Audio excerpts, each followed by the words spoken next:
सर्वेभ्यो नमो नमः। आज हम संस्कृत व्याकरण में समास जो हम पढ़ रहे थे, पहले हम 2 वीडियो समास की बना चुके हैं, अव्ययी भाव समास और द्वितीय तत्पुरुष समास। आज हम पढ़ेंगे तृतीय तत्पुरुष समास। तो अभी हम शुरू करते हैं। इस समास में क्या होता है, देखो तत्पुरुष समास है तो तत्पुरुष समास हमने बताया था कि विभक्तियां उसमें इस्तेमाल होती हैं और उनकी मदद से वो जो समास है वो होता है। जो तृतीय तत्पुरुष समास है उसमें क्या होगा, जो आपके 2 शब्द होंगे, जैसे हमने द्वितीय में बताया था, 2 शब्दों में जो प्रथम शब्द होता है उसमें तृतीय विभक्ति होती है। ठीक है, अब तृतीय विभक्ति कैसे होती है? तृतीय विभक्ति, पहली बात तो आपको शब्द रूप याद होना चाहिए।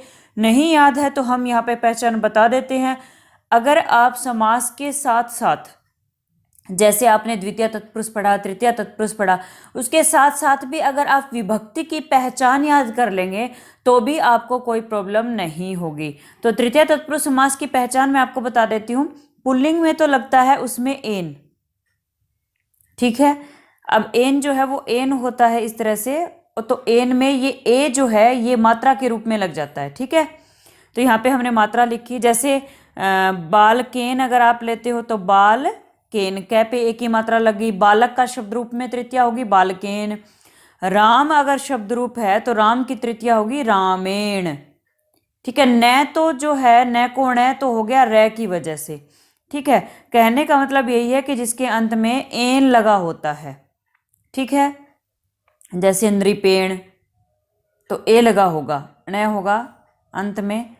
ऐसे अगर स्त्रीलिंग शब्द है तो क्या होगा तृतीय में, तो अंत में लगता है या।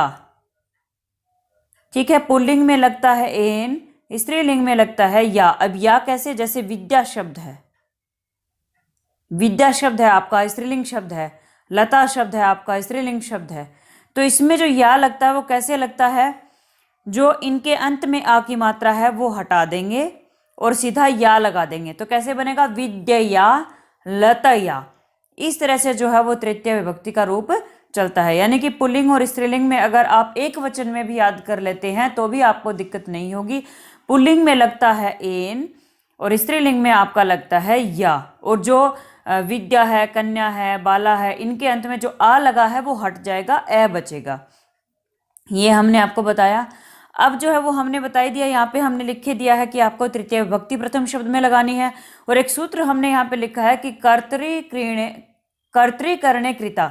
इसका मतलब क्या है, ये कहता है कि कर्ता जो होगा वो कर्ण कारक में होगा। कर्ण कारक, वही कर्ण कारक क्या होता है, कर्ण कारक में तृतीय विभक्ति ही होती है। कर्ता कारक, कर्म, कर्ता, कर्म, कर्ण, प्रथमा, द्वितीय, तृतीय, इस तरह से अगर आप याद करते हैं तो कर्ण जो कारक होता है उसमें तृतीय विभक्ति ही होती है। तो यानी कि जो कर्ता होगा, जो काम कर रहा होगा, वो होगा तृतीय विभक्ति में।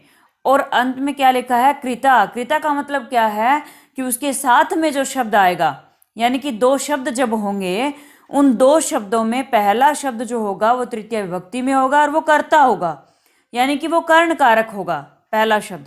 और जो दूसरा शब्द होगा उसमें क्या होगा, वो कृदंत होगा। कृदंत का मतलब क्या है, उसमें कता प्रत्यय अंत में लगा होगा। ठीक है, कैसे होगा वो हम उदाहरण से आपको समझा देते हैं। तो हमने यहाँ पे लिखा है, उसी सूत्र की हिंदी जो हमने पढ़ाई थी वो हमने यहाँ पे लिख दी है। अब यथा, जैसे कि आप उदाहरण अगर देखते हैं तो हमने यहाँ पे लिखा है नखैर भिन्न है। शब्द हमने लिखा है नखैर भिन्न। आप एक बार इसको अलग अलग करिए तो आपका शब्द बनेगा नखई, जो रे है उसको विसर्ग हो गया, और ये शब्द आपका बन गया भिन्न है। तो अब आप जो ये शब्द देखेंगे इसकी हिंदी ये है कि नाखूनों के द्वारा जिसको भेद दिया गया, भिन्न मतलब काट लिया गया या भेद दिया गया एक तरह से, और नखई नाखूनों के द्वारा। तो भेदने का काम कौन कर रहा है, नाखून कर रहे हैं। कर्ता कौन है, नाखून है। और कर्ता में क्या होनी चाहिए, तृतीय विभक्ति होनी चाहिए, क्योंकि कर्ण कारक होना चाहिए। तो तृतीय विभक्ति इसमें है। अब आप कहेंगे आपने एन बताया था, एन बताया था हमने एक वचन का, बहुवचन में ऐ लगता है। बालकेन, बालकाभ्याम, बालकई, तृतीया। तो यहाँ पे ऐ लगा है, 2 ए की मात्रा और विसर्ग। तो यहाँ पे आपका कर्ण कारक हो गया पहले शब्द में। दूसरा शब्द जो है भिन्न है, इसमें आपका जो है कतः प्रत्यय है। तो आपका जो नखई भिन्न शब्द है उससे आपका बना नख भिन्न है। यहाँ पे कतः प्रत्यय है। ठीक है, इसी प्रकार से हम आगे उदाहरण देख लेते हैं। आगे जो आपके उदाहरण होंगे वो होंगे मेनली हमने ये कतय प्रत्यय वाले लिए हैं। तो पहला आपका है खड्गेन हतः। खड्गेन हतः आपका शब्द है, तो इसमें जो है वो एन लगा हुआ है खड्ग में, खड्गेन तृतीय विभक्ति लगी है, तो आपको ये हटाना है। जब भी आप समास करेंगे तो आपको जो विभक्ति लगी है उसको हटाना है। हमने द्वितीय तत्पुरुष में भी बहुत अच्छे से समझाया था। और आप देखिए जो आपका तृतीय विभक्ति थी उसके साथ आपका कतय प्रत्यय लगा हुआ है, क्योंकि कतय प्रत्यय का केवल तह जुड़ता है। ठीक है, तो हन धातु थी यहाँ पे, हन के साथ तय जुड़ा हुआ है, तो आपका शुद्ध बना है यहाँ पे हतः है। इसी तरह से जो हतः जो कतः प्रत्यय होता है उसके कुछ में जो होता है वो टह जुड़ा होता है, टह भी आपको मिल जाता है। जैसे भिन्न शब्द आपका अगर था तो आप कहेंगे इसमें तो तह दिखाई नहीं दे रहा, तो यहाँ पे क्या हुआ था, भिन्न में भिद धातु थी, भिद धातु प्लस कतः का तय, तो यहाँ पे जो दय आया ना ये अपने वर्ग का, तय वर्ग का तीसरा वर्ण है, और तीसरे वर्ण के बाद जब भी पहला आया तो इसका जो था वो अंतिम वर्ण हो गया, यानी कि पांचवा। जैसे कि तय, थ, द, ध, न होता है पांचवा।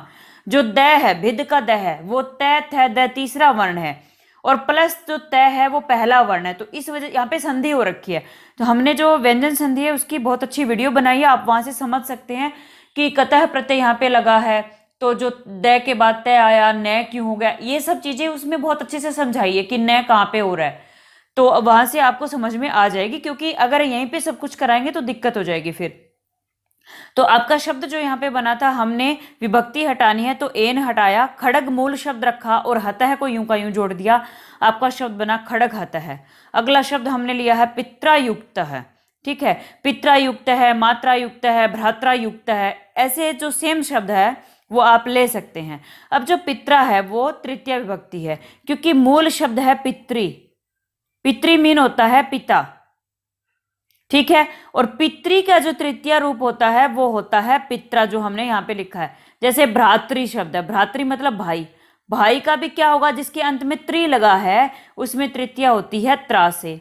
जैसे मातृ, मातृ शब्द है, मातृ मीन क्या होता है, माता, तो मातृ का तृतीय क्या होगा, मात्रा। तो इस प्रकार जो आपका शब्द होगा, तो आप जो है पित्रा में तृतीय विभक्ति हटाएंगे तो आप मूल शब्द लिखेंगे, और मूल शब्द है पितृ। ठीक है, तो हमने पितृ यहाँ पे लिख दिया, और युक्त है को यूं का यूं जोड़ना है, तो आपका समास जो है वो हो जाएगा पितृयुक्त है। ये बहुत आसान है। ठीक है, इसमें अंतिम शब्द यूं का ही जोड़ना है। द्वितीय तत्पुरुष समास में फिर भी जो आपका अंतिम शब्द है वो आप अर्थ लिख रहे हैं, जो आपको वहां पे शब्द बताए गए थे, लेकिन यहाँ पे आप क्या कर रहे हैं, कतः प्रत्यय आपको दिख रहा है, आपने वो देखा और देखते ही आपने क्या किया, जो तृतीय विभक्ति थी उसमें एन जो था वो आपने हटा दिया। अगला उदाहरण है सर्पेण दष्ट है। अब जो दो शब्द है सर्पेण और दष्ट है, पहला शब्द है मूल सर्प, सर्प में एन लगा है उसको आप हटा देंगे, मूल शब्द सर्प हमने यहाँ पे लिख दिया, लगा दिया, और दष्ट को यूं का यूं जोड़ेंगे, सर्प दष्ट है, आपका समास बन जाएगा। इसमें कतः प्रत्यय है, मैंने बताया था कतः प्रत्यय का तह जुड़ता है और कहीं कहीं पे तह को टह हो जाता है। ऐसा क्यों हुआ, ऐसा हुआ ये आपका जो मूर्धन्य शकार, मूर्धन्य शकार मतलब ये जो षटकोण वाला स है उसकी वजह से आपका तय को टह हो गया।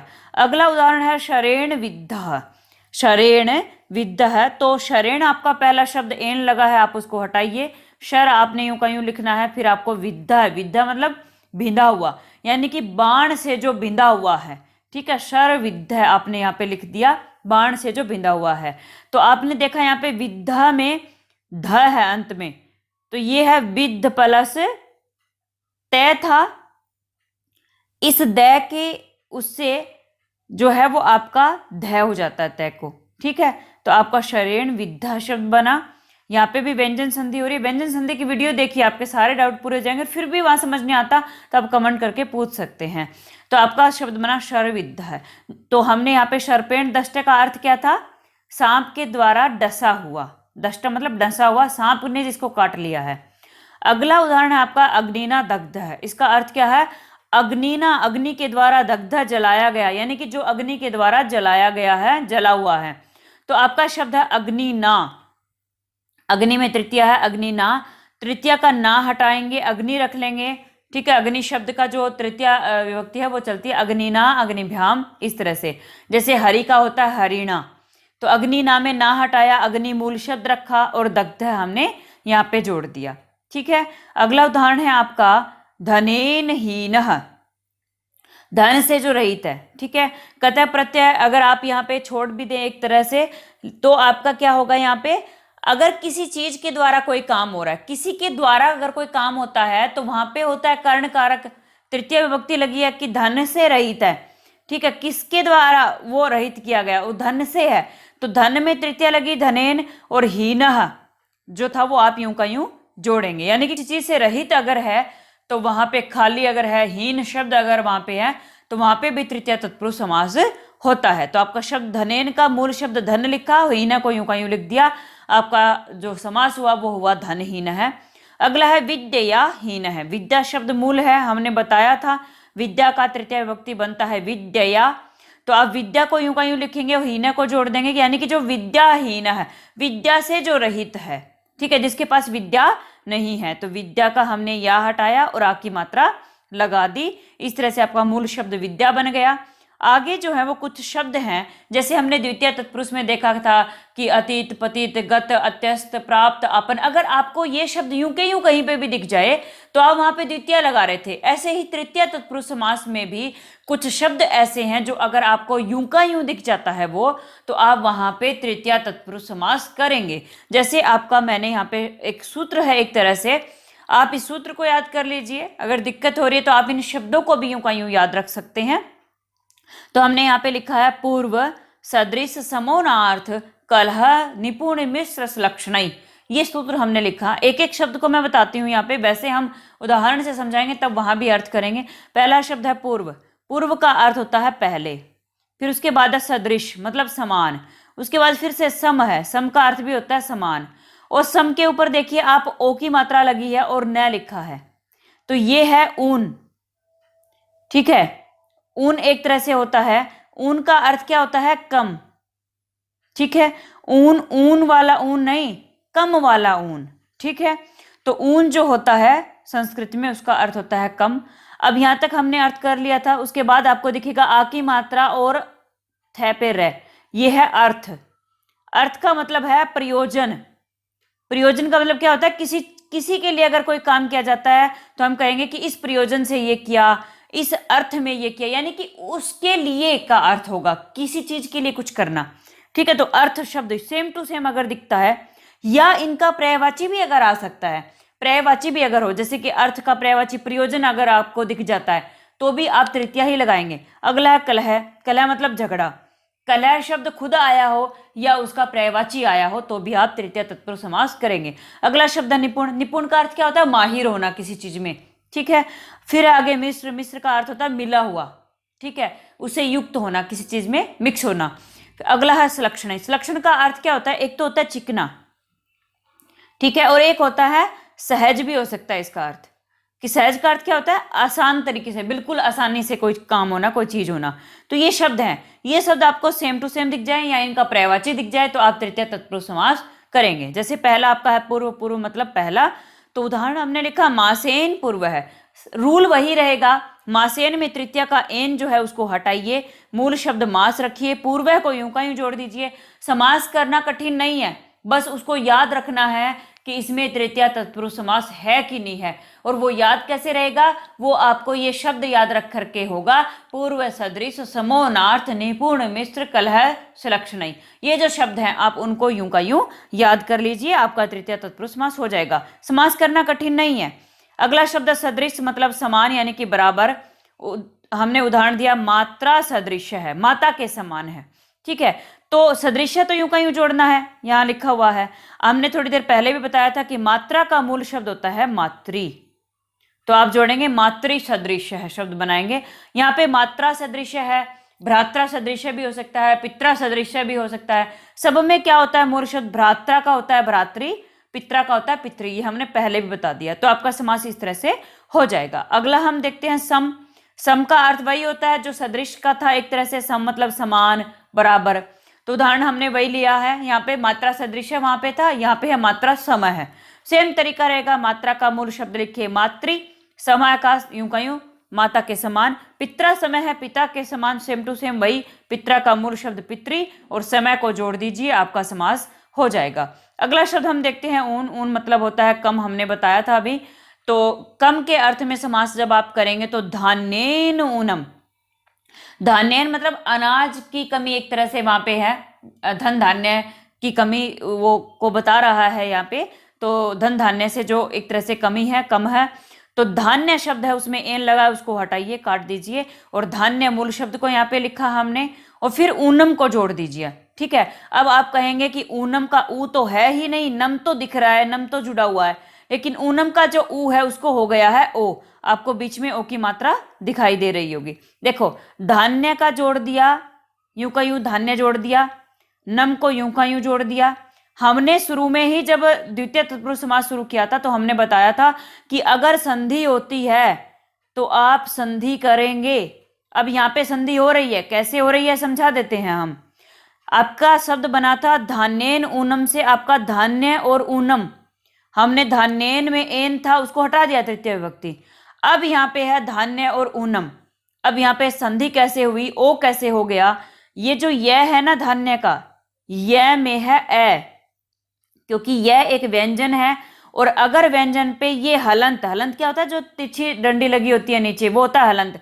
अगर आपको ये हलंत नहीं दिखता है तो है पूरा। अगर आपको हलंत दिखता है तो उसमें कोई ना कोई स्वर जुड़ा हुआ है, स्वर मतलब मात्रा जुड़ी हुई है। तो यह जो है वो यहाँ पे देखिए धान्य का यह पूरा है, कोई और मात्रा तो दिख नहीं रही, इसका मतलब ए है उसमें। ठीक है, धान्य के यह में है ए। ठीक है, धान्य का जो यह है उसमें है ए, और उसके बाद क्या है, आपको ऊनम का ऊ दिखाई दे रहा है, और ऊनम का जो ऊ था, दोनों को मिलाकर के ए के बाद जब भी ऊ होता है तो उसको ओ हो जाता है। ठीक है, अब ओ को अक्षर के बीच में ओ तो लिखेंगे नहीं, ओ की मात्रा लगा देंगे। इस तरह से ये मात्रा आपकी लग गई, धान्योनम, यहाँ पे संधि हो गई है। ठीक है, अब अगला जो है वो देख लेते हैं। अगला शब्द है कलह। कलह मतलब झगड़ा, तो इसका उदाहरण है वाचा कलह, यानी कि वाणी के द्वारा झगड़ा हो रहा है, वाणी से झगड़ा हो रहा है। ठीक है, बोल करके झगड़ा एक तरह से। तो कलह को तो यूं का यूं जोड़ना है आपको। वाचा जो है, वाचा का तृतीय विभक्ति यहाँ पे लिखा है। वाचा का जो मूल शब्द होता है वो होता है वाक। वाक मतलब वाणी। ठीक है, तो वाक आप लिखेंगे, वाक यहाँ पे लिख देंगे। मैंने आपको मोटा मोटा बताया कि जो तृतीय विभक्ति है वो कैसे बनती है, पुल्लिंग में एन लगा करके होती है और स्त्रीलिंग में या लगा करके होती है। इससे अलग जो भी नियम है, और एक हमने वो बता ही दिया था कि जिसके अंत में री लगा होता है, पितृ मातृ भ्रातृ, उसमें त्रा लग करके बनता है, पित्रा मात्रा भ्रात्रा। अब कुछ तो आपको शब्द रूप याद करना ही पड़ेगा, जैसे कि वाक है, वाक शब्द का क्या बना हुआ है, यहाँ पे वाचा बना हुआ है। ये चीजें कुछ होती है जो आप रटते ही हैं, याद ही करते हैं, उसको करना ही पड़ेगा। जैसे कि मैथ्स में कुछ रूल हैं वो आपको रटने ही पड़ते हैं, वो याद करने ही पड़ते हैं, आप उसमें कुछ चेंज नहीं कर सकते। सेम संस्कृत में भी आपको करना पड़ेगा।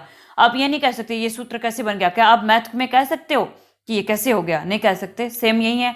अगला है आपका निपुण। निपुण का अर्थ है चतुर, यानी कि एक तरह से कुशल है, उसमें माहिर होना। तो हमने उदाहरण लिखा है यहाँ पे आचारेण निपुण है। निपुण है को तो यूं का यूं जोड़ना है, समास करोगे, आचारेण का एन हटा दोगे तो शब्द आपका समास बन जाएगा आचार निपुण है। ऐसे ही आप एक और लिख सकते हैं यहाँ पे व्यवहारेण निपुण है, व्यवहार में जो निपुण है, व्यवहारेण निपुण है भी अर्थ आप यहाँ पे ले सकते हैं। इसका समास बन जाएगा आपका व्यवहार निपुण है। व्यवहारेण का एन हटाओ, समास होगा व्यवहार निपुण है। अगला शब्द है आपका मिश्र। मिश्र हमने बताया था इसका अर्थ होता है मिला हुआ। ठीक है, तो उदाहरण है गुड़ेन मिश्रम। गुड़ेन का अर्थ है गुड़, गुड़ के द्वारा जो मिश्र मिला हुआ, यानी कि गुड़ जिसमें एक तरह से मिला हुआ है। ठीक है, तो मिश्रम को तो यूं का यूं जोड़ेंगे, गुडेन का एन हटा करके गुड़ जोड़ देंगे तो गुड़ मिश्रम आपका समास हो जाएगा। ऐसे ही मिश्र का एक तरह से पर्यायवाची शब्द हो जाता है युक्तम। युक्त होना मतलब वो चीज उसमें युक्त है, मिली हुई है। तो युक्तम को यूं का यूं जोड़ेंगे, गुडेन का एन हटा करके गुड़ युक्तम आपका समास हो जाएगा। अगला आप देखते हैं श्लक्षण। श्लक्षण होता है, श्लक्षण का अर्थ होता है चिकना, मैंने आपको बताया था। एक होता है सहज, कि बहुत ही आसानी से कोई चीज या कोई काम होना। तो यहाँ पे उदाहरण हमने लिया कुट्टेन श्लक्षणम। श्लक्षण को यूं का यूं जोड़ेंगे और कुट्टेन का जो एन है उसको हटा करके आप क्या करेंगे, कुट्टेन। ठीक है, आपका कुट्ट श्लक्षणम, कुट्टन श्लक्षणम जो है कुट्स लक्षणम जो है वो बन जाएगा, एन नहीं आएगा यहाँ पे। तो अगला आप देखेंगे आगे क्या है, हमने एक जो है प्रश्न आप कर लेंगे। प्रश्न में आपको क्या करना है, मोहन है व्यवहार कुशलः अस्ति, ये प्रश्न हमने लिखा। पेपर में आपको जिसमें समास करना होगा ना, पूरा वाक्य होगा, पूरे वाक्य में जिस शब्द का समास करना होगा उसके नीचे या तो आपको अंडरलाइन दिया होगा या उस शब्द को गहरा काला कर देंगे, मोटे अक्षरों में लिख देंगे। तो आपका यहाँ पे जो शब्द है जिसमें आपको समास करना है वो है व्यवहार कुशलः। ठीक है, तो व्यवहार कुशलः यानी कि व्यवहार में कुशल। कुशल शब्द देखते ही आपको पता लग जाएगा कि आपको यहाँ पे क्या करना है, तृतीया तत्पुरुष समास करना है। ठीक है, आपको ये चीज याद ही करनी पड़ेगी, कुछ शब्द हैं जो आपको रट लेने पड़ेंगे कि इन शब्दों के साथ तृतीया तत्पुरुष समास होता है। जैसे हमने व्यवहार कुशल शब्द देखा, व्यवहार कुशल में हमने कुशल देखा और कुशल देखते ही हमें समझ में आया कि यहाँ पे तृतीय तत्पुरुष समास करना है। ऑप्शन आप देखेंगे और जो तृतीय तत्पुरुष समास का शब्द है उसको छांट लेंगे। तो पहला आपका ऑप्शन है व्यवहारेण कुशल है। तो वैसे तो देखते ही आपको पता लग रहा है कि इसमें तृतीया है, क्योंकि हमने बताया था एन जिसके अंत में लगा हो या न को कहीं कहीं ण भी मिल सकता है। तो आपका पहले ही ऑप्शन में जो है वो सही ऑप्शन है, तृतीय तत्पुरुष समास है, व्यवहारेण कुशल है। आगे मैं रीजन बता देती हूँ। अगला ऑप्शन है उसमें है व्यवहारात कुशल है। व्यवहारात में क्या लगा है, आत लगा है, ये पंचमी विभक्ति है, जैसे बालकात होता है, बालकात बालकाभ्याम बालकेभ्य पंचमी। अगला है आपका व्यवहाराय कुशल है, इसमें चतुर्थी विभक्ति है, बालकाय बालकाभ्याम बालकेभ्य। अकेला बालक का शब्द रूप याद अगर आपको होगा तो भी बहुत सारी चीजें आसान हो जाएगी। तो इसका सही ऑप्शन जो है वो है व्यवहारेण कुशल है। ठीक है, तो इस प्रकार हमने तृतीय तत्पुरुष समास पढ़ा। अगर आपको हमारी वीडियो पसंद आए तो लाइक शेयर और सब्सक्राइब कीजिए, और इससे संबंधित जो भी सुझाव हैं वो आप हमारे कमेंट बॉक्स में लिख सकते हैं। धन्यवाद।